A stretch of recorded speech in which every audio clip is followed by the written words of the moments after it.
మంత్రాలయం శ్రీ రాఘవేంద్ర స్వామి 1596 నుండి 1671 వరకు పూర్వజన్మల పుణ్యం పేర్లుగా దైవం ద్వైత్వ వేదాంతం కాండంగా వేదాంగ శాస్త్ర వైదుష్య భరిత రచనలు శాఖలుగా నిర్భర దయాంతరకరణం పత్రాలుగా వైష్ణవ భక్తి పుష్పాలుగా తపస్సు ఫలాలుగా ఆర్తుల పాలిట కల్పవృక్షంగా భూమిపై అవతరించిన వారు మంత్రాలయం రాఘవేంద్ర స్వామి. వారిని ప్రహ్లాద, వ్యాసరాయ, ఆనందతీర్థుల అవతారాలుగా భక్తులు కొలుస్తారు. శ్రీకృష్ణ దేవరాయల వీరి గురువు శ్రీ కృష్ణాచార్యులు. ఆయన కొడుకు కనకాచల భట్టు, అతని కొడుకు తిమ్మనాచార్యులు, ఆయన భార్య గోపమ్మ. వారికి వెంకటేశ్వర స్వామి వరంతో పుట్టిన వారే వెంకటనాథుడు. వీరు ఉపనయనం తరము సమస్త శాస్త్రాలు నిత్య కర్మానుష్టములు నేర్చుకున్నారు. వీణావాదముతో ఆరితేరిన వారు. యవనంలో అడిగిన వెంకటనాథునికి సరస్వతితో వివాహం జరిగింది. భక్తి నేపథ్యంతో మనసు హోమగుండంగా హరిస్మరణం ఆహారంగా బ్రతికే స్థితి ఏర్పడింది. వెంకటనాథుడు కుంభకోణం మధ్యపీఠం సర్వజ్ఞపీఠంలో జీవితం గడుపుదామనుకున్నాడు. ఆ పీఠానికి సుధీంద్ర తీర్థులు అధిపతి. వీరి మధ్య మూల రామ విగ్రహారాధన, విద్యాధ్యయనము, మధ్వ సంప్రదాయ గ్రంథాధ్యయనము.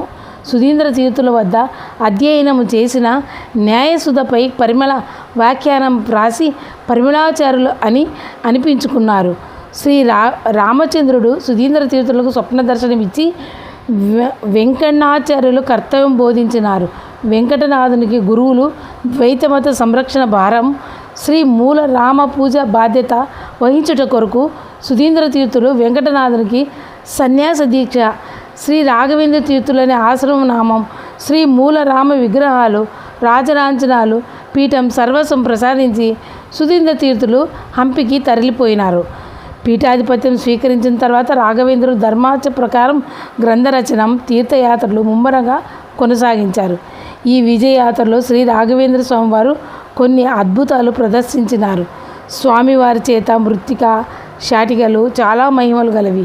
స్వామివారు 12 సంవత్సరాలు తంజావూరులో నివసించి ధర్మ ప్రబోధం చేసి చిత్రదుర్గము హంపి చేరి తమ గురువులు సుధీంద్ర తీర్థుల బృందావనం పూజించి ఆదోని చేరినారు. ఆదోని నవాబు సిద్ది మసూద్ ఖాన్ స్వామి యొక్క మహిమను గాంచి స్వామి కోరిక ప్రకారం తుంగభద్ర నదీ తీరంలో మంచాల ప్రాంతాలను సమర్పించుకున్నారు.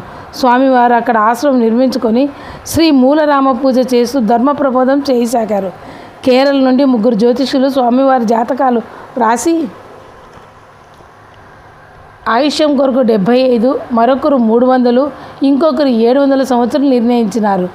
75 సంవత్సరం జనుల మధ్య తిరిగే కాలమని, 300 సంవత్సరం బోధనా కాలమని, 700 సంవత్సరాలు అనుగ్రహ కాలమని వ్యాఖ్యానించారు.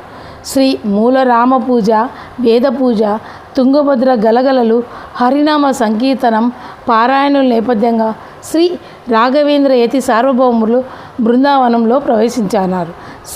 అది సజీవ బృందావనం, పిలిస్తే పలికే బృందావనం.